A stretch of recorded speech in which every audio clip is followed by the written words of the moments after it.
Chapitre 8. La résurrection de Lazare. Jésus vient à Béthanie parant ses messes. Ils doivent avoir fait une marche vraiment fatigante par les sentiers casse-cou des monts Adamine. Les apôtres, essoufflés, ont du mal à suivre Jésus, qui va rapidement, comme si l'amour l'emportait sur ses ailes de feu. Jésus sourit, radieux, alors qu'il marche en avant de tous, la tête droite sous les rayons tièdes du soleil de midi.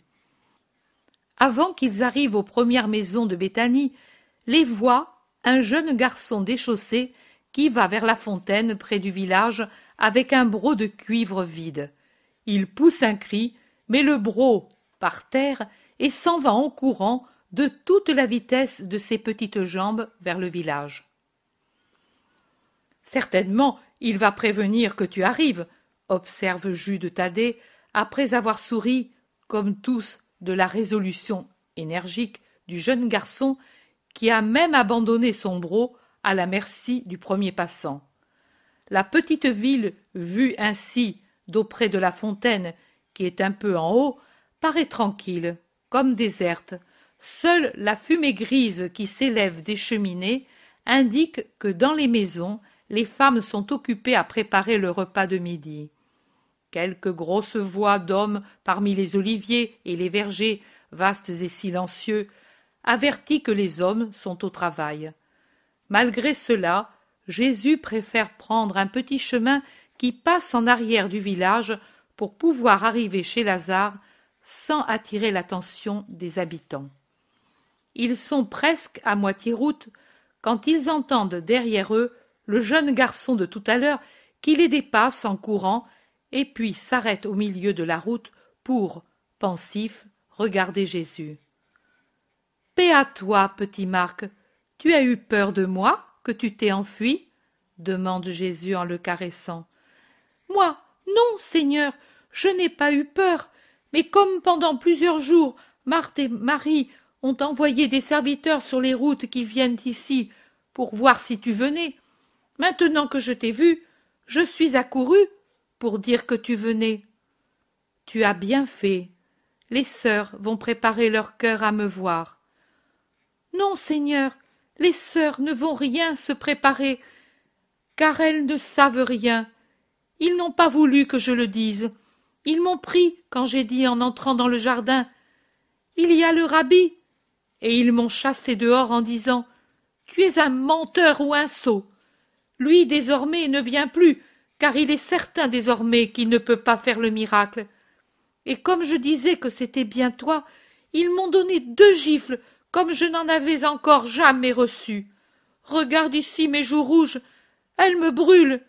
Et ils m'ont poussé dehors en disant « Cela pour te purifier d'avoir regardé un démon. » Et je te regardais pour voir si tu étais devenu un démon. Mais je ne le vois pas. Tu es toujours mon Jésus, beau comme les anges dont parle maman.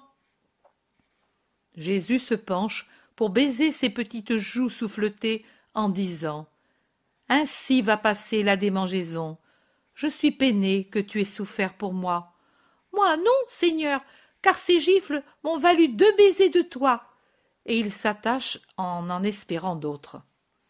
Le Thaddée demande « Dis un peu, Marc, qui t'a chassé? Ceux de Lazare? » Non, les Juifs, ils viennent pour le deuil tous les jours. Il y en a tant. Ils sont dans la maison et dans le jardin. Ils viennent tôt et s'en vont tard. Ils semblent les maîtres. Ils maltraitent tout le monde. Tu vois qu'il n'y a personne dans les rues? Les premiers jours, on venait pour voir. Mais ensuite, maintenant, il n'y a que nous les enfants qui tourniquons pour... Oh, mon broc, maman qui attend l'eau, elle va me battre elle aussi. Tous sourient de sa désolation devant la perspective d'autres claques, et Jésus lui dit « Va vite alors. » C'est que je voulais entrer avec toi et te voir faire le miracle, et il termine, et voir leur figure pour me venger des gifles. Cela, non, tu ne dois pas désirer la vengeance. Tu dois être bon et pardonner. Mais ta mère attend l'eau. Jacques de Zébédée dit « Moi j'y vais, maître, Je sais où habite Marc, j'expliquerai à la femme et je te rejoindrai. » Et il s'en va en courant. Ils se remettent en marche lentement et Jésus tient par la main l'enfant ravi. Les voilà à la grille du jardin. Ils la suivent. De nombreuses montures y sont attachées, surveillées par les serviteurs de chaque propriétaire. Le chuchotement qui vient d'eux attire l'attention de quelques juifs qui se tournent vers le portail ouvert juste au moment où Jésus pose le pied à la limite du jardin. « Le maître !» disent les premiers qui le voient, et ce mot court comme le bruissement du vent d'un groupe à l'autre, se propage, s'en va, comme une vague venue de loin, et qui se brise sur la rive jusque contre les murs de la maison et y pénètre, apporté certainement par de nombreux juifs présents ou par quelques pharisiens, rabbis ou scribes ou sadducéens, répandus çà et là. Jésus y entre très lentement, alors que tous, tout en accourant de tous côtés, s'écartent du sentier où il marche. Et comme personne ne le salue, lui ne salue personne, comme s'il ne connaissait même pas un grand nombre de ceux qui sont rassemblés là pour le regarder, la colère et la haine dans les yeux, sauf un petit nombre qui sont secrètement ses disciples ou qui du moins ont le cœur droit et qui, s'ils ne l'aiment pas comme disciple, le respectent comme juste. De ce nombre sont Joseph, Nicodème, Jean, Éléazar, un autre Jean scribe vu à la multiplication des pains, et encore un autre Jean qui rassasia les gens à la descente de la montagne des béatitudes. Gamaliel avec son fils, Josué, Joachim, Manahan, le scribe Joël d'Abia, rencontré au Jourdain dans l'épisode de Sabéa, Joseph Barnabé, disciple de Gamaliel, Chouza, qui regarde Jésus de loin, un peu intimidé de le revoir après sa méprise, ou peut-être retenu par le respect humain, et n'osant pas s'avancer comme ami. Il est certain qu'il n'est salué ni par les amis, ni par ceux qui l'observent sans rancœur, ni par ses ennemis. Et Jésus ne salue pas. Il a seulement fait une vague inclination en mettant le pied dans l'allée. Puis il a continué tout droit, comme s'il était étranger à la foule nombreuse qui l'entoure. Le jeune garçon marche toujours à son côté, dans ses vêtements de petit paysan, avec ses pieds nus d'enfant pauvre, mais le visage lumineux de quelqu'un qui est en fête, avec ses petits yeux noirs, vifs, bien ouverts, pour tout voir et pour défier tout le monde. Marthe sort de la maison au milieu d'un groupe de juifs venus pour rendre visite, et parmi lesquels se trouvent Helkias et Sadoc. De sa main, elle protège ses yeux las de pleurer, gênée par la lumière, pour voir où est Jésus. Elle le voit, elle se détache de ceux qui l'accompagnent et court vers Jésus à quelques pas du bassin rendu tout brillant par les rayons du soleil. Elle se jette aux pieds de Jésus après s'être inclinée, et elle les baise, et, en éclatant sanglots, elle dit « Paix à toi, maître !» Jésus aussi, dès qu'il l'a vue près de lui a dit « Paix à toi !» et il a levé la main pour la bénir, en laissant aller celle de l'enfant que Barthélemy a prise, tout en l'attirant un peu en arrière. Marthe poursuit « Mais il n'y a plus de paix pour ta servante !» Elle lève son visage vers Jésus en restant encore à genoux, et dans un cri de douleur que l'on entend bien dans le silence qui s'est fait, elle s'écrie « Lazare est mort ! Si tu avais été là, il ne serait pas mort. Pourquoi n'es-tu pas venu plus tôt, maître ?» Elle a un ton involontaire de reproche en posant cette question.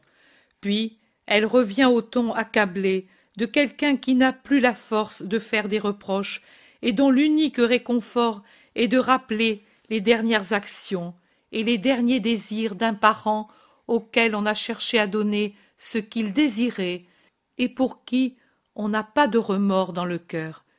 Il t'a tant appelé, Lazare, notre frère. Maintenant, tu vois, je suis désolée. Et Marie pleure sans pouvoir se donner la paix. Et lui n'est plus ici. Tu sais, si nous l'aimions, nous espérions tout de toi. Un murmure de compassion pour la femme et de reproche à l'adresse de Jésus, un assentiment à la pensée sous-entendue « Et tu pouvais nous exaucer, car nous le méritions à cause de l'amour que nous avons pour toi, et toi au contraire tu nous as déçus », court de groupe en groupe parmi des hochements de tête ou des regards moqueurs. Seuls quelques secrets disciples disséminés dans la foule ont des regards de compassion pour Jésus, qui écoute, très pâle et affligé, la femme désolée qui lui parle. Gamaliel, les bras croisés dans son ample et riche vêtement de laine très fine orné de nœuds bleus, un peu à part dans le groupe de jeunes où se trouvent son fils et Joseph Barnabé, regarde fixement Jésus, sans haine et sans amour. Marthe, après s'être essuyé le visage, recommence à parler.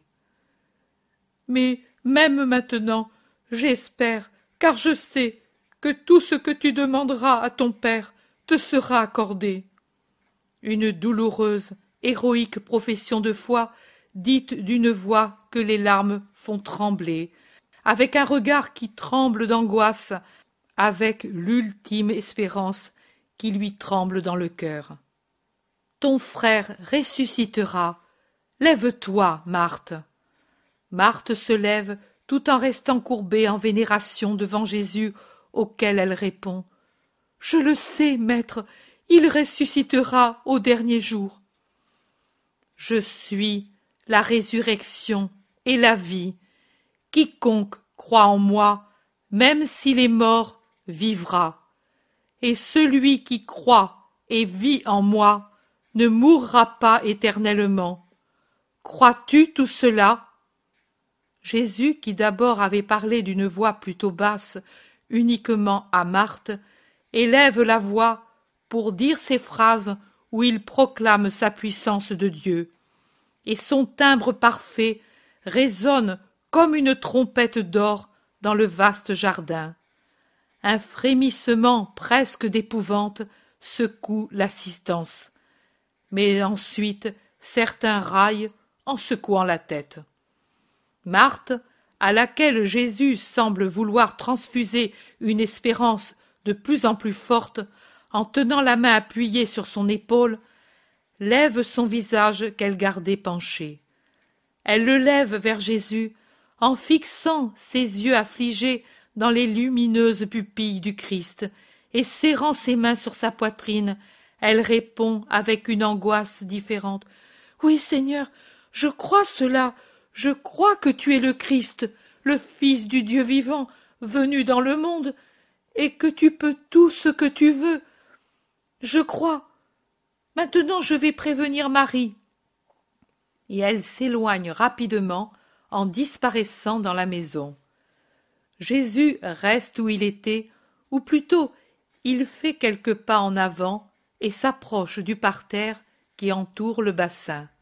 Le parterre est tout éclairé de ce côté par la fine poussière du jet d'eau qu'un vent léger pousse de ce côté comme un plumet d'argent, et il paraît se perdre, Jésus, dans la contemplation du frétillement des poissons sous le voile de l'eau limpide, dans leurs jeux qui mettent des virgules d'argent et des reflets d'or dans le cristal des eaux frappées par le soleil. Les Juifs l'observent. Ils se sont involontairement séparés en groupes bien distincts. D'un côté, en face de Jésus, tous ceux qui lui sont hostiles, habituellement divisés entre eux par esprit sectaire, maintenant d'accord pour s'opposer à Jésus. À côté de lui, derrière les apôtres, auxquels s'est réunis Jacques de Zébédée, Joseph, Nicodème et les autres d'esprit bienveillant. Plus loin, Gamaliel, toujours à sa place et avec la même attitude, est seul, car son fils et ses disciples se sont séparés de lui pour se répartir entre les deux groupes principaux pour être plus près de Jésus. Avec son cri habituel « Rabboni !» Marie sort de la maison en courant, les bras tendus vers Jésus. Elle se jette à ses pieds, qu'elle baise en sanglotant. Divers Juifs qui étaient dans la maison avec elle et qui l'ont suivie unissent à ses pleurs leurs pleurs d'une sincérité douteuse. Maximin aussi, Marcel, Sarah, Noémie ont suivi Marie ainsi que tous ses serviteurs, et de fortes lamentations s'élèvent. Je crois que dans la maison il n'est resté personne. Marthe, en voyant pleurer ainsi Marie, redouble elle aussi ses pleurs. Paix à toi, Marie, lève-toi, regarde-moi. Pourquoi ces pleurs semblables à ceux des gens qui n'ont pas d'espérance? Jésus se penche pour dire doucement ces paroles, ses yeux dans les yeux de Marie, qui, restant à genoux, reposant sur ses talons, tend vers lui ses mains dans un geste d'invocation, et ne peut parler, tant elle sanglote. Ne t'ai-je pas dit d'espérer au-delà de ce qui est croyable pour voir la gloire de Dieu? Est-ce que par hasard ton maître est changé, pour que tu aies raison d'être ainsi angoissée? Mais Marie ne recueille pas les mots qui veulent déjà la préparer à une joie trop forte après tant d'angoisse, et elle crie, finalement maîtresse de sa voix, « Ô Seigneur, pourquoi n'es-tu pas venu plus tôt? Pourquoi t'es-tu tellement éloigné de nous? Tu le savais que Lazare était malade. Si tu avais été ici, il ne serait pas mort, mon frère. Pourquoi n'es-tu pas venu? Je devais lui montrer encore que je l'aimais. Il devait vivre. Je devais lui montrer que je persévérais dans le bien. Je l'ai tant angoissé, mon frère. Et maintenant que je pouvais le rendre heureux, il m'a été enlevé. Tu pouvais me le laisser, donner à la pauvre Marie la joie de le consoler après lui avoir donné tant de douleur. Ô Jésus, Jésus, mon maître, mon sauveur, mon espérance.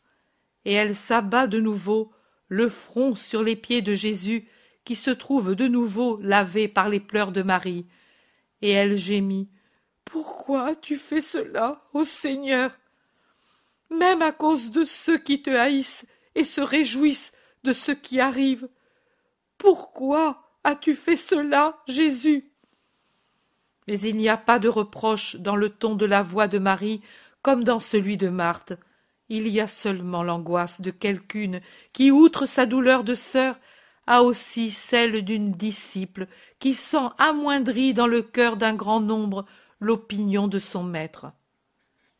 Jésus, très penché pour entendre ces paroles qu'elle murmure la face contre terre, se redresse et dit à haute voix, « Marie, ne pleure pas.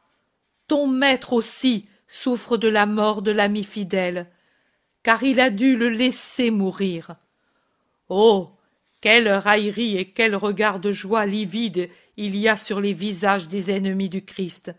Ils le voient vaincu et s'en réjouissent, alors que les amis deviennent de plus en plus tristes. » Jésus dit encore plus fort, « Mais je te le dis, ne pleure pas, lève-toi, regarde-moi. Crois-tu que moi, qui t'ai tant aimé, j'ai fait cela sans motif? Peux-tu croire que je t'ai donné cette douleur inutilement? Viens, allons vers Lazare. Où l'avez-vous mis? » Jésus, plutôt que Marie et Marthe, qui ne parlent pas, prises comme elles le sont par des pleurs plus forts, interroge tous les autres, surtout ceux qui, sortis avec Marie de la maison, semblent les plus troublés. Ce sont peut-être des parents plus âgés, je ne sais pas. Et ceux-ci répondent à Jésus, visiblement affligés. « Viens et vois. » Et ils se dirigent vers l'endroit où se trouve le tombeau à l'extrémité du verger, là où le sol a des ondulations et des veines de roches calcaires qui affleurent à la surface du sol.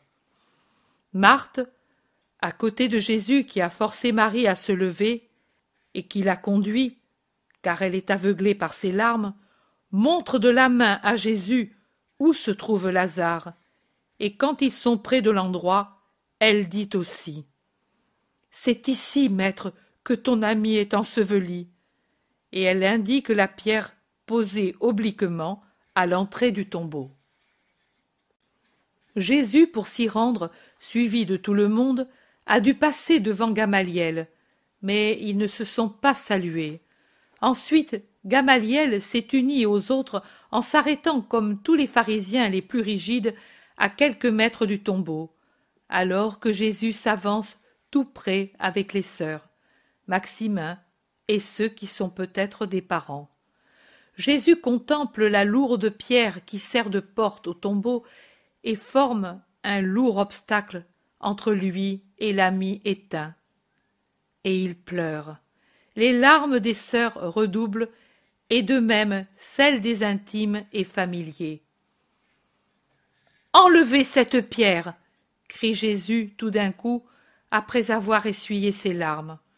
Tous ont un geste d'étonnement et un murmure court dans le rassemblement qui a grossi de quelques habitants de Béthanie qui sont entrés dans le jardin et se sont mis à la suite des hôtes. Je vois certains pharisiens qui se touchent le front en secouant la tête comme pour dire « Il est fou ». Personne n'exécute l'ordre. Même chez les plus fidèles, on éprouve de l'hésitation, de la répugnance à le faire. Jésus répète plus fort son ordre, effrayant encore davantage les gens pris par deux sentiments opposés et qui, après avoir pensé à fuir, s'approchent tout à coup davantage pour voir, défiant la puanteur toute proche du tombeau que Jésus veut faire ouvrir. « Maître, ce n'est pas possible !» dit Marthe, en s'efforçant de retenir ses pleurs pour parler. « Il y a déjà 4 jours qu'il est là-dessous, et tu sais de quel mal il est mort. Seul notre amour pouvait le soigner. Maintenant, la puanteur est certainement plus forte malgré les onguents. Que veux-tu voir? Sa pourriture? On ne peut pas, même à cause de l'impureté de la corruption et... Ne t'ai-je pas dit que si tu crois, tu verras la gloire de Dieu? Enlevez cette pierre, je le veux. C'est un cri de volonté divine. Un « Oh » étouffé sort de toutes les poitrines. Les visages deviennent blêmes. Certains tremblent comme s'il était passé sur tous un vent glacial de mort. Marthe fait un signe à Maximin et celui-ci ordonne au serviteur de prendre les outils pouvant servir à remuer la lourde pierre. Les serviteurs s'en vont rapidement pour revenir avec des pics et des leviers robustes. Ils travaillent en faisant entrer la pointe brillante des pics entre la roche et la pierre, et ensuite ils remplacent les pics par des leviers robustes, et enfin ils soulèvent avec attention la pierre en la faisant glisser d'un côté et en la traînant ensuite avec précaution contre la paroi rocheuse. Une puanteur infecte sort du sombre trou et fait reculer tout le monde. Marthe demande tout bas « Maître, tu veux y descendre? Si oui, il faut des torches. » Mais elle est livide à la pensée qu'il doit le faire. Jésus ne lui répond pas. Il lève les yeux vers le ciel, met ses bras en croix et prie d'une voix très forte, en scandant les mots « Père, je te remercie de m'avoir exaucé. Je le savais que tu m'exauces toujours, mais je le dis pour ceux qui sont présents ici, pour le peuple qui m'entoure, pour qu'ils croient en toi, en moi, et que tu m'as envoyé. » Il reste encore ainsi un moment, et il semble ravi en extase, tellement il est transfiguré, alors que, sans plus émettre aucun son, il dit des paroles secrètes de prière ou d'adoration. Je ne sais. Ce que je sais, c'est qu'il a tellement outrepassé l'humain qu'on ne peut le regarder sans se sentir le cœur trembler dans la poitrine. Il semble devenir lumière, en perdant son aspect corporel, se spiritualiser, grandir, et même s'élever de terre, tout en gardant la couleur de ses cheveux, de ses yeux, de sa peau, de ses vêtements, au contraire de ce qui se passa à la transfiguration du Tabor, durant laquelle tout devint lumière et éclat éblouissant. Il paraît dégager de la lumière et que tout ce qui est de lui devient lumière. La lumière semble l'entourer d'un halo, en particulier son visage levé vers le ciel, certainement ravi dans la contemplation du Père. Il reste ainsi quelque temps, puis redevient lui, l'homme, mais d'une majesté puissante. Il s'avance jusqu'au seuil du tombeau, il déplace ses bras, que, jusqu'à ce moment, il avait gardés ouverts en croix, les paumes tournées vers le ciel, en avant, les paumes vers la terre, et par conséquent, les mains se trouvent déjà à l'intérieur du tunnel du tombeau, toutes blanches dans ce tunnel obscur. Il plonge le feu bleu de ses yeux, dont l'éclat miraculeux est aujourd'hui insoutenable dans cette obscurité muette, et d'une voix puissante, avec un cri plus fort que celui par lequel il commanda sur le lac au vent de tomber, d'une voix que je ne lui ai jamais entendue dans aucun miracle, il crie « Lazare, viens dehors !» L'écho répercute sa voix dans la cavité du tombeau et se répand ensuite à travers tout le jardin, se répercute contre les ondulations du terrain de Béthanie. Je crois qu'il s'en va jusqu'aux premiers escarpements, au-delà des champs, et revient de là, répété et amorti, comme un ordre qui ne peut faillir. Il est certain que de tous les côtés, on entend à nouveau « Dehors, dehors, dehors !» Tous éprouvent un frisson plus intense, et si la curiosité les cloue tous à leur place, les visages pâlissent et les yeux s'écarquillent, alors que les bouches s'entrouvent involontairement, avec déjà dans la gorge le cri de stupeur. Marthe, un peu en arrière et de côté, est comme fascinée en regardant Jésus. Marie tombe à genoux, elle qui ne s'est jamais écartée de son maître, elle tombe à genoux, au bord du tombeau, une main sur sa poitrine pour calmer les palpitations de son cœur, l'autre qui, inconsciemment et convulsivement, tient un pan du manteau de Jésus, et on se rend compte qu'elle tremble, car le manteau a de légères secousses imprimées par la main qui le tient.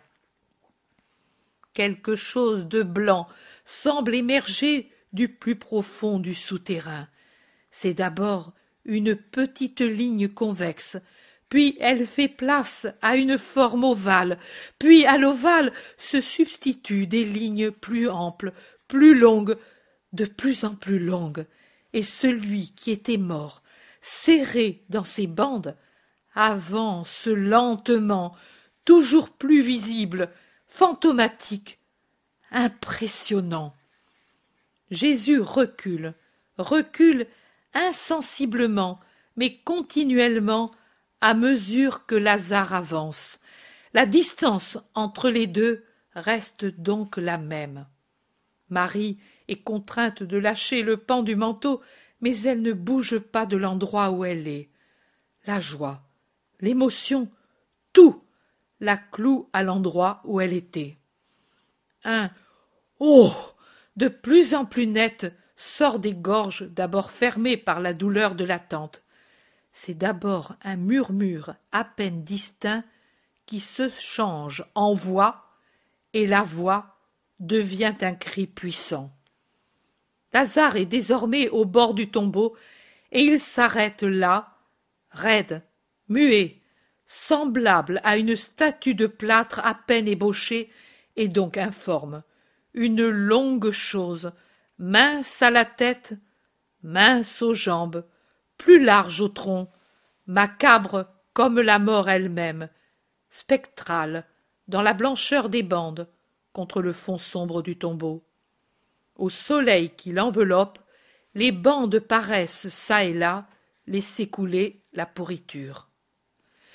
Jésus crie d'une voix forte: « Débarrassez-le et laissez-le aller, donnez-lui des vêtements et de la nourriture. » « Maître, dit Marthe, et elle voudrait peut-être en dire davantage, mais Jésus la regarde fixement, la subjuguant de son regard étincelant, et il dit: « Ici, tout de suite apportez un vêtement, habillez-le en présence de tout le monde, et donnez-lui à manger. » Il commande, et ne se retourne jamais pour regarder ceux qui sont derrière et autour de lui.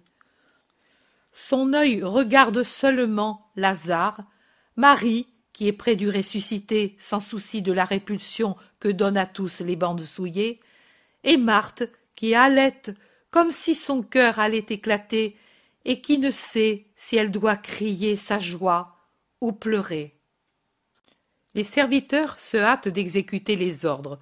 Noémie s'en va en courant, la première, et la première revient avec les vêtements qu'elle tient pliés sur son bras. Quelques-uns délient les lacets des bandelettes après avoir retroussé leurs manches et relevé leurs vêtements pour qu'ils ne touchent pas la pourriture qui coule. Marcel et Sarah reviennent avec des amphores de parfum, suivis de serviteurs, les uns avec des bassins et des brocs fumants d'eau chaude, les autres avec des plateaux, des bols pleins de lait, du vin, des fruits, des foisses recouvertes de miel. Les bandelettes étroites et très longues, de lin, me semble-t-il, avec des lisières des deux côtés, certainement tissées pour cet usage, se déroulent comme des rouleaux de ganse d'une grande bobine et s'entassent sur le sol, alourdis par les aromates et la pourriture. Les serviteurs les écartent en se servant de bâtons. Ils ont commencé par la tête, et là aussi il y a la pourriture qui s'est écoulée du nez, des oreilles, de la bouche. Le suaire, placé sur le visage et tout trempé de ses souillures, est le visage de Lazare que l'on voit très pâle, squelettique, avec les yeux tenus fermés par des pommades mises dans les orbites, avec les cheveux collés et de même la barbiche du menton, en est tout souillé. Le drap descend lentement, le suaire, mis autour du corps, à mesure que les bandelettes descendent, libérant le tronc qu'elles avaient comprimé pendant de nombreux jours et rendant une forme humaine à ce qu'elles avaient d'abord rendu semblable à une grande chrysalide. Les épaules osseuses, les bras squelettiques, les côtes à peine couvertes de peau, le ventre creusé, apparaissent lentement. À mesure que les bandes tombent, les sœurs, Maximin, les serviteurs, s'empressent d'enlever la première couche de crasse et de baume et s'y appliquent en changeant continuellement l'eau rendue détergente par les aromates qu'on y a mis jusqu'à ce que la peau apparaisse nette.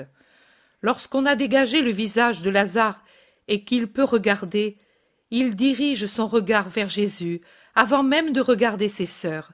Il oublie tout et s'abstrait de tout ce qui arrive pour regarder, avec un sourire d'amour sur ses lèvres pâles et une larme lumineuse au fond des yeux, son Jésus.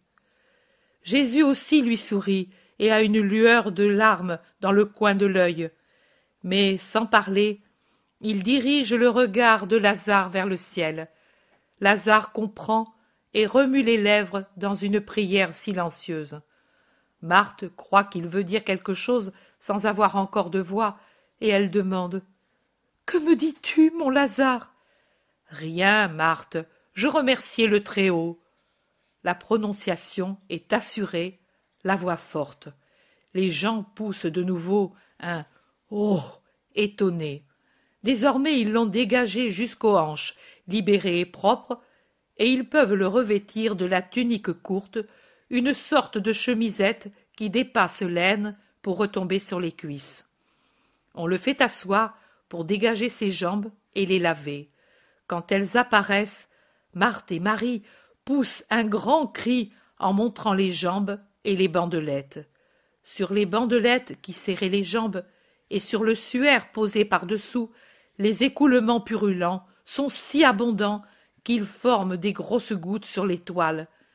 Mais les jambes, visiblement, sont tout à fait cicatrisées. Seules les cicatrices rouges bleuâtres indiquent où elles étaient gangrénées. Tous les gens crient plus fort leur étonnement. Jésus sourit, et aussi Lazare, qui regarde un instant ses jambes guéries, puis s'abstrait de nouveau pour regarder Jésus. Il semble ne pouvoir se rassasier de le voir. Les Juifs, pharisiens, sadducéens, scribes, rabbis s'approchent avec précaution pour ne pas souiller leurs vêtements. Ils regardent de tout près Lazare, ils regardent de tout près Jésus, mais ni Lazare ni Jésus ne s'occupent d'eux. Ils se regardent et tout le reste est inexistant. Voilà que l'on met les sandales à Lazare. Il se lève agile, sûr de lui. Il prend le vêtement que Marthe lui présente et l'enfile tout seul, lie sa ceinture, ajuste les plis. Le voilà, maigre et pâle, mais semblable à tout le monde. Il se lave encore les mains et les bras jusqu'au coude après avoir retroussé ses manches, et puis, avec une nouvelle eau, il se lave de nouveau le visage et la tête jusqu'à ce qu'il se sente tout à fait net. Il essuie ses cheveux et son visage, rend la serviette au serviteur et va tout droit vers Jésus. Il se prosterne, lui baise les pieds.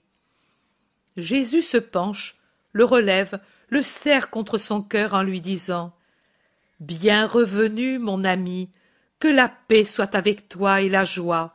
Vis pour accomplir ton heureuse destinée. Lève ton visage pour que je te donne le baiser de salutation. » Il dépose un baiser sur les joues et Lazare lui rend son baiser.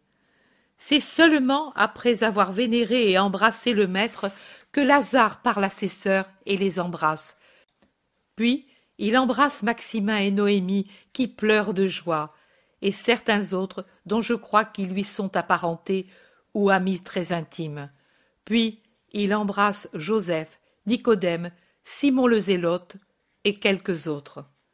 Jésus va personnellement trouver un serviteur qui a sur les bras un plateau avec de la nourriture, et il prend une fouasse avec du miel, une pomme, une coupe de vin, et il offre le tout à Lazare, après les avoir offerts et bénis, pour qu'il se restaure. Et Lazare mange avec l'appétit de quelqu'un qui se porte bien.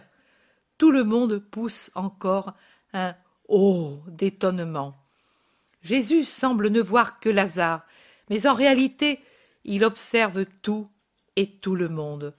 Voyant qu'avec des gestes de colère, Sadoc, avec Elchias, Canania, Félix, Doras et Cornélius et d'autres sont sur le point de s'éloigner, il dit à haute voix « Attends un moment, Sadoc, j'ai un mot à te dire, à toi et aux tiens. » Il s'arrête avec une figure de criminel.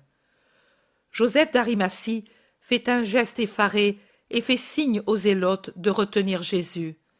Mais lui est déjà en train d'aller vers le groupe haineux, et il dit à haute voix « Est-ce que cela te suffit, Sadoc, ce que tu as vu?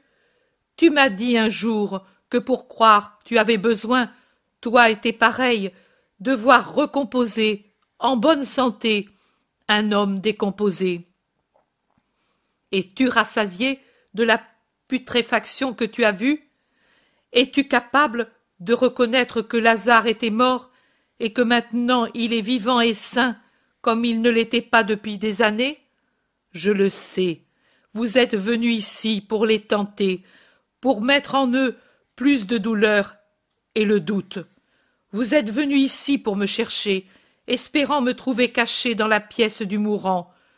Vous êtes venu ici, non par un sentiment d'amour et le désir d'honorer celui qui s'était éteint, mais pour vous assurer que Lazare était réellement mort, et vous avez continué de venir, vous réjouissant toujours plus à mesure que le temps passait. Si les choses étaient allées comme vous l'espériez, comme désormais vous croyez qu'elles iraient, vous auriez eu raison de vous réjouir. L'ami qui guérit tout le monde, mais ne guérit pas l'ami. Le maître qui récompense la foi de tout le monde, mais pas celle de ses amis de Béthanie. Le Messie impuissant devant la réalité de la mort. Voilà ce qui vous donnait raison de vous réjouir. Mais voilà, Dieu vous a répondu. Nul prophète n'a jamais pu rassembler ce qui était décomposé, en plus que mort. Dieu l'a fait. Voilà le témoignage vivant de ce que je suis. Il y eut un jour où Dieu prit de la boue, lui donna une forme et y insuffla l'esprit de vie, et ce fut l'homme. J'y étais pour dire que l'on fasse l'homme à notre image et à notre ressemblance, car je suis le Verbe du Père. Aujourd'hui, moi, le Verbe, j'ai dit à ce qui était encore moins que de la boue, à la corruption, vis, et la corruption s'est faite de nouveau chair, une chair intègre, vivante, palpitante. La voici qui vous regarde, et à la chair j'ai réuni l'esprit qui gisait depuis des jours dans le sein d'Abraham.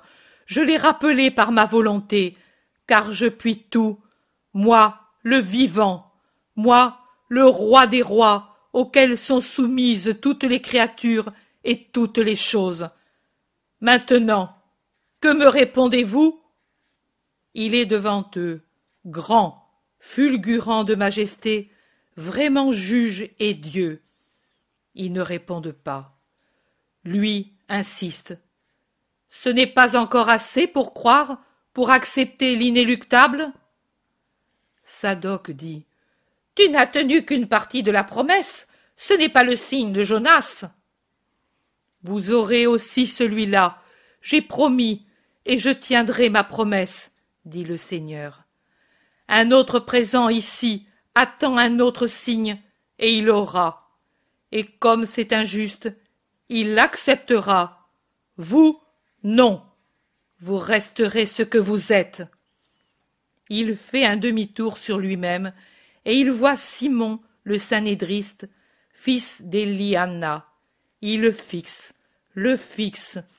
Il laisse de côté ceux de tout à l'heure, et arrivé en face de lui, il lui dit, à voix basse, mais nette, « C'est heureux pour toi que Lazare ne se rappelle pas son séjour parmi les morts.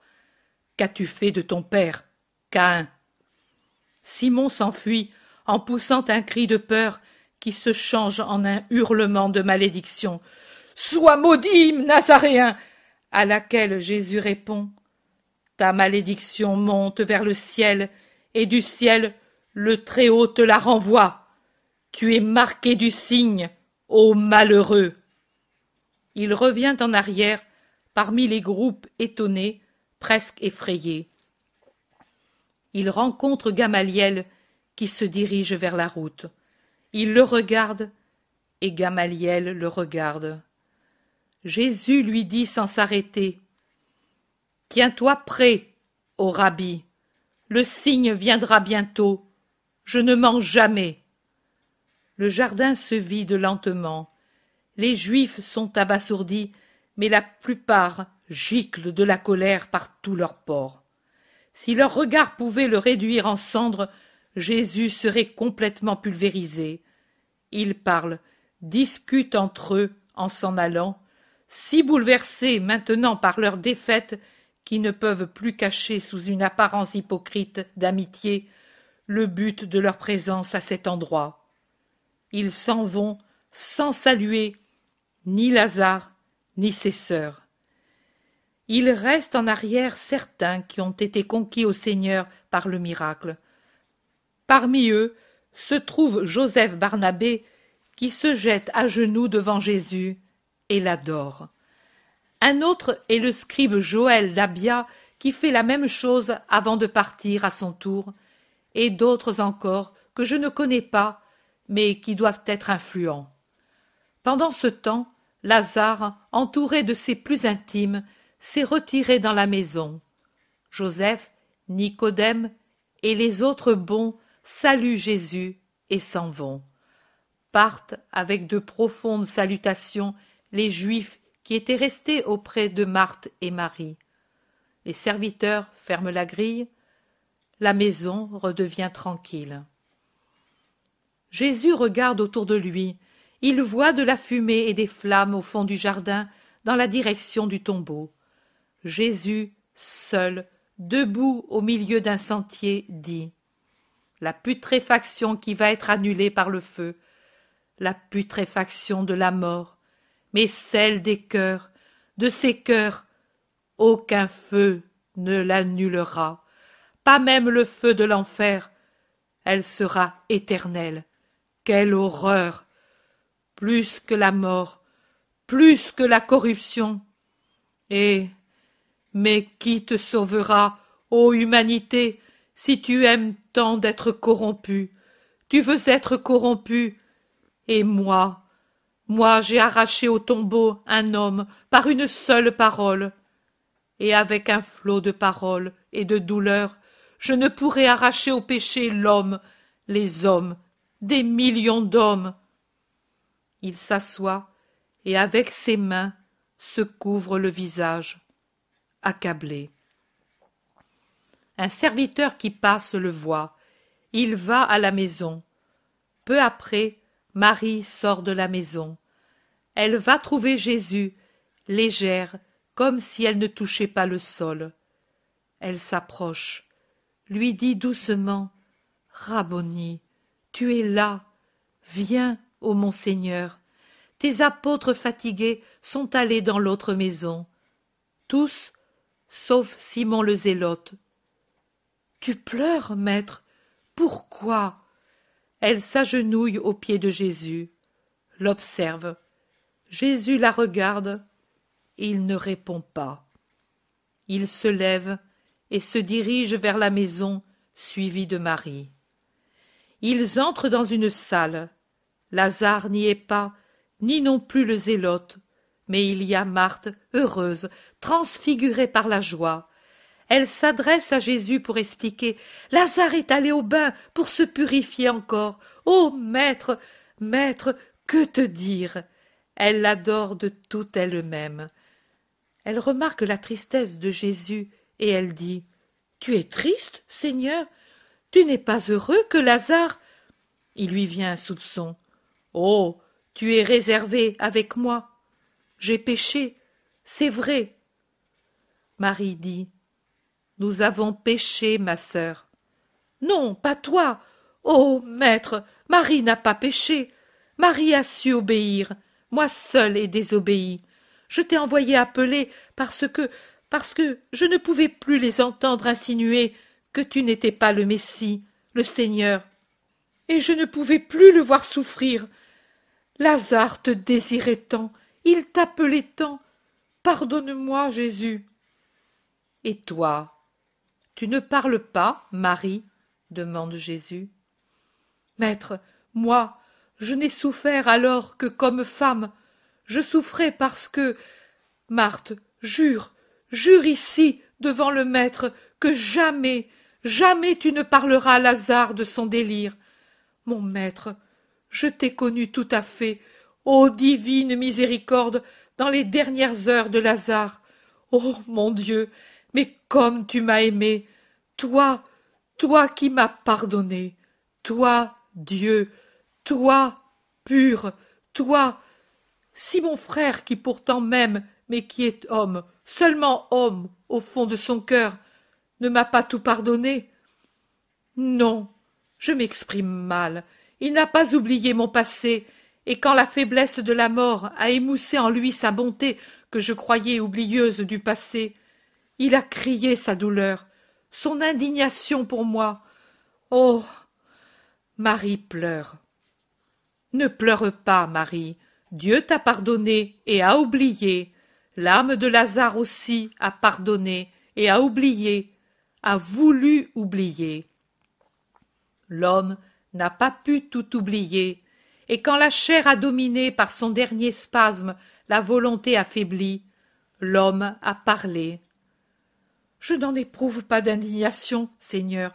Cela m'a servi à t'aimer davantage et à aimer encore plus Lazare. Dès lors, moi aussi je t'ai désiré, car j'étais trop angoissée de penser que Lazare était mort sans paix à cause de moi. Et ensuite, quand je t'ai vu méprisé par les Juifs, quand j'ai vu que tu ne venais pas, même après la mort, pas même après que je t'avais obéi en espérant au-delà de ce qui est croyable, en espérant jusqu'à ce que le tombeau s'ouvre, alors mon esprit aussi a souffert. Seigneur, si j'avais à expier, et certainement je l'avais, j'ai expié, Seigneur.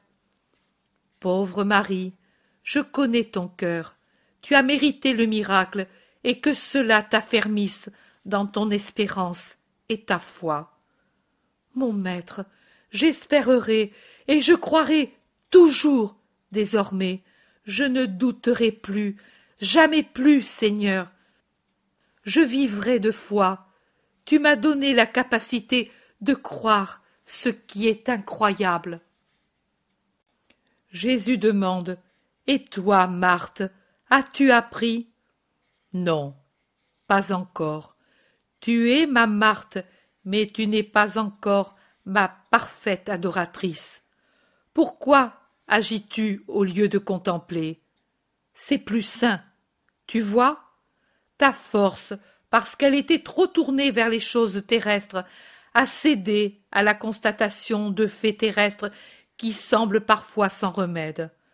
En vérité, les choses humaines n'ont pas de remède si Dieu n'intervient pas. La créature, à cause de cela, a besoin de savoir croire et contempler, d'aimer jusqu'au bout des forces de l'homme tout entier, avec sa pensée, son âme, sa chair, son sang, et avec toutes les forces de l'homme. Je le répète. Je te veux forte, Marthe, je te veux parfaite. Tu n'as pas su obéir parce que tu n'as pas su croire et espérer complètement, et tu n'as pas su croire et espérer parce que tu n'as pas su aimer totalement. Mais moi, je t'en absous. Je te pardonne, Marthe. J'ai ressuscité Lazare aujourd'hui. Maintenant, je te donne un cœur plus fort. À lui, j'ai rendu la vie. À toi, j'infuse la force d'aimer, croire et espérer parfaitement. Maintenant, soyez heureuse et en paix. Pardonnez à ceux qui vous ont offensé ces jours-ci. Marie dit: Seigneur, en cela j'ai péché. Il y a un instant, j'ai dit au vieux Canania qui t'avait méprisé les autres jours: Qui a triomphé? Toi ou Dieu? Ton mépris ou ma foi? Le Christ est le vivant, et il est la vérité. Moi je savais que sa gloire aurait resplendi plus grande. Et toi, vieillard, refais ton âme, si tu ne veux pas connaître la mort. Tu as bien parlé, mais ne discute pas avec les méchants, Marie, et pardonne. Pardonne si tu veux m'imiter. Voici Lazare, j'entends sa voix. En effet, Lazare rentre, vêtu à neuf et bien rasé, bien peigné, et la chevelure parfumée. Avec lui se trouvent Maximin et le zélote. Maître, Lazare s'agenouille encore pour l'adorer. Jésus lui met la main sur la tête et sourit en disant: L'épreuve est surmontée, mon ami, pour toi et pour tes sœurs. Maintenant, soyez heureux et forts pour servir le Seigneur. Que te rappelles-tu, ami, du passé? Je veux parler de tes derniers moments. Un grand désir de te voir et une grande paix au milieu de l'amour des sœurs. Et qu'est-ce qui t'affligeait le plus de quitter, en mourant? Toi, Seigneur, et mes sœurs, toi, parce que je ne pouvais plus te servir, elles, parce qu'elles m'ont donné toute joie. Marie soupire. Oh, moi, frère. Lazare dit, toi, plus que Marthe, tu m'as donné Jésus et la mesure de ce qu'est Jésus, et Jésus t'a donné à moi. Tu es le don de Dieu, Marie. Tu le disais aussi en mourant, dit Marie, et elle étudie le visage de son frère. Parce que c'est ma constante pensée. Mais moi, je t'ai donné tant de douleur. La maladie aussi m'a donné de la douleur, mais par elle, j'espère avoir expié les fautes du vieux Lazare et d'être ressuscité, purifié, pour être digne de Dieu. Toi et moi, tous deux ressuscités pour servir le Seigneur, et Marthe au milieu de nous, elle qui fut toujours la paix de la maison. Jésus dit, « Tu l'entends, Marie ?» Lazare dit des paroles de sagesse et de vérité.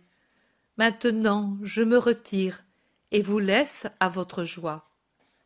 Non, Seigneur, reste avec nous, ici, reste à Béthanie et dans ma maison, ce sera beau. Je resterai, je veux te récompenser de tout ce que tu as souffert. Marthe, ne sois pas triste.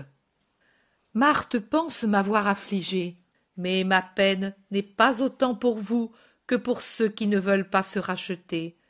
Eux haïssent de plus en plus, ils ont le venin dans le cœur. Eh bien, pardonnons. Pardonnons, Seigneur, dit Lazare avec son doux sourire, et sur cette parole, tout prend fin. Jésus dit, on peut mettre ici la dictée du 23 mars 1944 pour le commentaire de la résurrection de Lazare.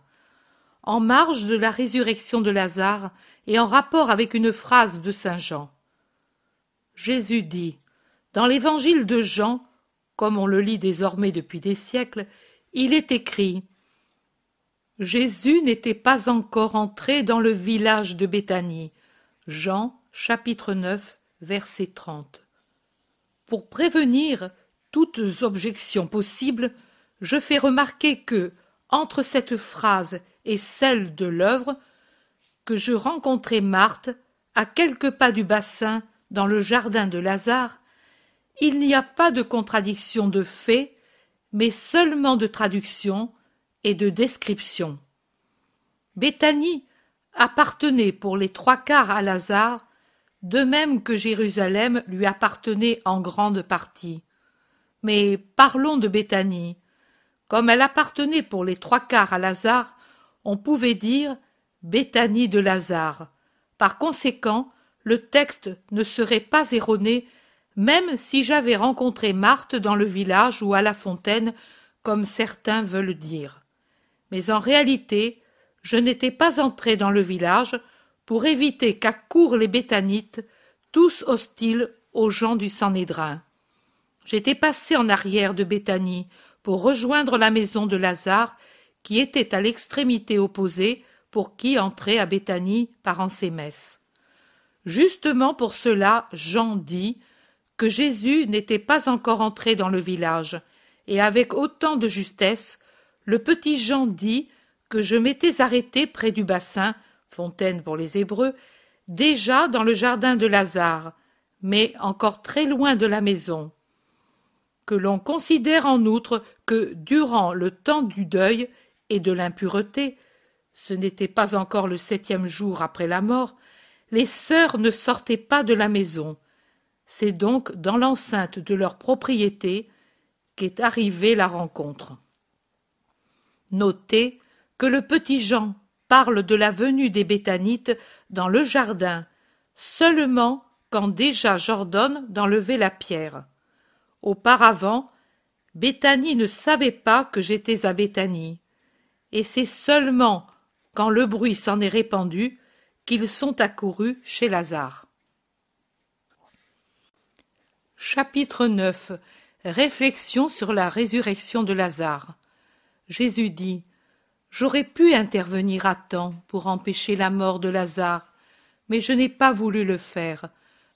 Je savais que cette résurrection aurait été une arme à double tranchant, car j'aurais converti les Juifs dont la pensée était droite, et rendu plus haineux ceux dont la pensée n'était pas droite.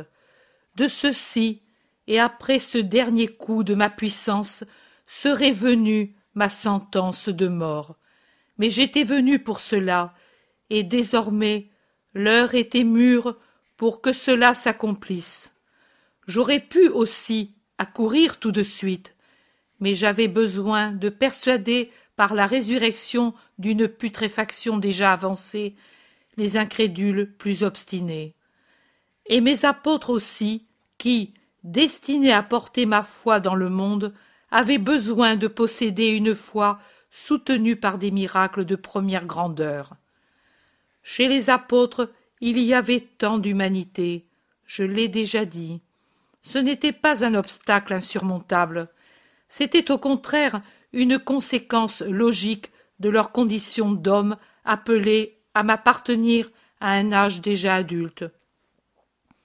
On ne change pas une mentalité, une tournure d'esprit du jour au lendemain.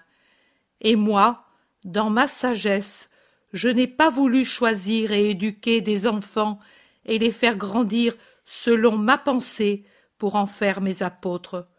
J'aurais pu le faire, mais je n'ai pas voulu le faire pour que les âmes ne me reprochent pas d'avoir méprisé ceux qui ne sont pas innocents, et qu'elles ne portent à leur décharge et à leur excuse que moi aussi j'aurais signifié par mon choix que ceux qui sont déjà formés ne peuvent changer. Non, tout peut se changer quand on le veut, et moi, en effet, avec des pusillanimes, des querelleurs, des usuriers, des sensuels, des incrédules, j'ai fait des martyrs et des saints, des évangélisateurs du monde. Seul celui qui ne voulut pas ne changea pas. J'ai aimé et j'aime les petitesses et les faiblesses. Tu en es un exemple, pourvu que se trouve en elles la volonté de m'aimer et de me suivre. Et de ces riens, je fais mes privilégiés, mes amis, mes ministres. Je m'en sers toujours, et c'est un miracle continuel que j'opère, pour amener les autres à croire en moi, à ne pas tuer les possibilités de miracle. Comme elle est languissante maintenant, cette possibilité, comme une lampe à laquelle l'huile manque, elle agonise et meurt, tuée par le manque ou l'absence de foi dans le Dieu du miracle. Il y a deux formes d'exigence dans la demande du miracle. À l'une, Dieu se soumet avec amour. À l'autre, il tourne le dos avec indignation.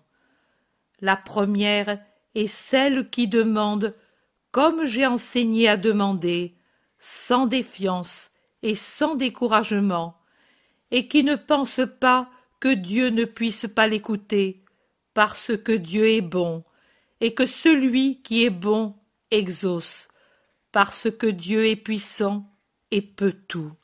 Cela, c'est de l'amour, et Dieu exauce celui qui aime. L'autre forme, c'est l'exigence des révoltés qui veulent que Dieu soit leur serviteur et se plient à leur méchanceté et leur donne ce que ne lui donne pas, l'amour et l'obéissance. Cette forme est une offense que Dieu punit par le refus de ses grâces. Vous vous plaignez que je n'accomplisse plus des miracles collectifs. Comment pourrais-je les accomplir? Où sont les collectivités qui croient en moi?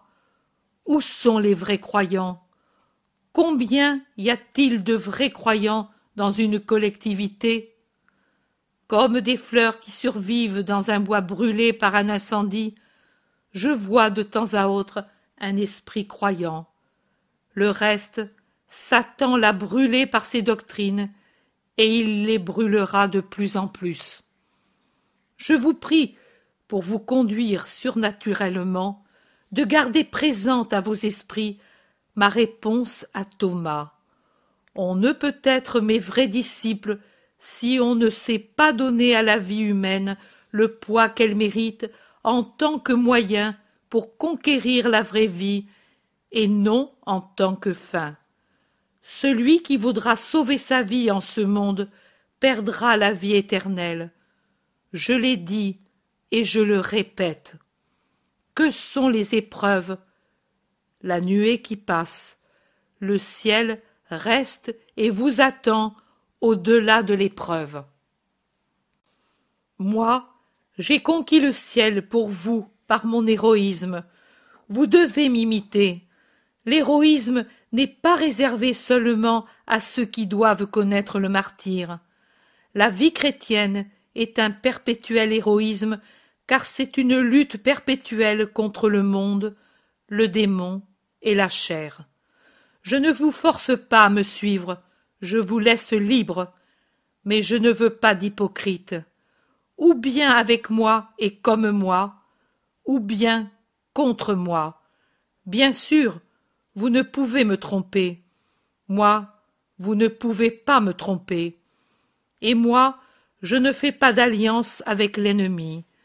Si vous le préférez à moi, vous ne pouvez penser m'avoir en même temps pour ami. Ou lui, ou moi. Choisissez. La douleur de Marthe est différente de celle de Marie à cause de l'esprit différent des deux sœurs et de la conduite différente qu'elles ont eue. Heureux ceux qui se conduisent de manière à n'avoir pas le remords d'avoir affligé quelqu'un qui maintenant est mort et qui ne peut plus se consoler des douleurs qu'on lui a données.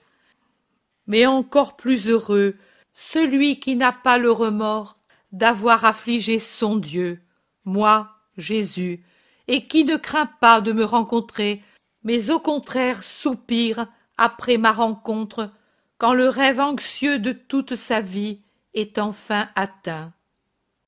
Je suis pour vous, père, frère, ami. Pourquoi donc me blessez-vous si souvent? Savez-vous combien de temps il vous reste à vivre pour réparer? Vous ne le savez pas. Et alors, heure par heure, jour après jour, conduisez-vous bien, toujours bien. Vous me rendrez toujours heureux, et même si la douleur vient à vous, car la douleur, c'est la sanctification, c'est la myrrhe qui préserve de la putréfaction de la chair, vous aurez toujours en vous la certitude que je vous aime, et que je vous aime même dans cette douleur, et la paix qui vient de mon amour. Toi, petit Jean, tu le sais, si moi je sais consoler, même dans la douleur. Dans ma prière au Père se trouve répété ce que j'ai dit au début. Il était nécessaire de secouer par un miracle de première grandeur l'opacité des Juifs et du monde en général. La résurrection d'un homme enseveli depuis 4 jours et descendu au tombeau après une maladie bien connue, longue, chronique, répugnante, n'était pas une chose qui pût laisser indifférent ni non plus incertain. Si je l'avais guéri alors qu'il vivait, ou si je lui avais infusé le souffle sitôt qu'il avait expiré, l'âcreté des ennemis aurait pu créer des doutes sur la réalité du miracle. Mais la puanteur du cadavre, la pourriture des bandelettes, le long séjour au tombeau ne laissaient pas de doute. Et miracle dans le miracle, j'ai voulu que Lazare fût dégagé et purifié en présence de tout le monde, pour que l'on vît que non seulement la vie, mais l'intégrité des membres était revenue là où auparavant l'ulcération de la chair avait répandu dans le sang les germes de mort. Quand je fais grâce, je donne toujours plus que vous ne demandez.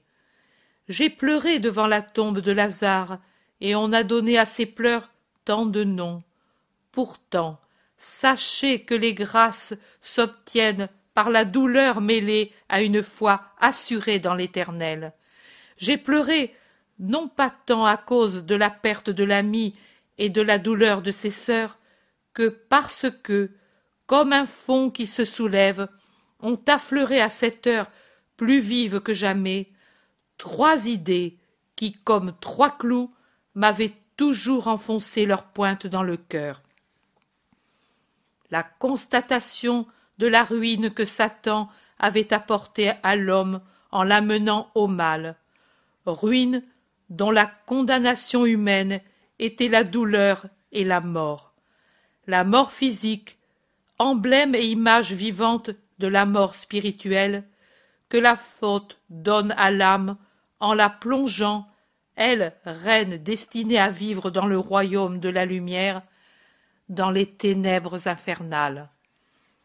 La persuasion que même ce miracle, mis pour ainsi dire comme le corollaire sublime de 3 années d'évangélisation, n'aurait pas convaincu le monde judaïque de la vérité que je lui avais apportée, et qu'aucun miracle n'aurait fait du monde à venir un converti au Christ.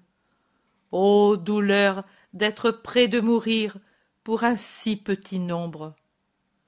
La vision mentale de ma mort prochaine. J'étais Dieu, mais j'étais homme aussi, et pour être rédempteur, je devais sentir le poids de l'expiation, donc aussi l'horreur de la mort et d'une telle mort. J'étais un homme vivant, en bonne santé, qui se disait « Bientôt je serai mort, je serai dans un tombeau, comme Lazare. Bientôt l'agonie la plus atroce sera ma compagne. Je dois mourir. La bonté de Dieu vous épargne la connaissance de l'avenir, mais à moi, elle n'a pas été épargnée. Oh, croyez-le, vous qui vous plaignez de votre sort, aucun n'a été plus triste que le mien. De moi, qui ai eu la constante prescience de tout ce qui devait m'arriver, jointe à la pauvreté, aux privations, aux aigreurs qui m'ont accompagné de ma naissance à ma mort. Ne vous plaignez donc pas, et espérez en moi. Je vous donne ma paix.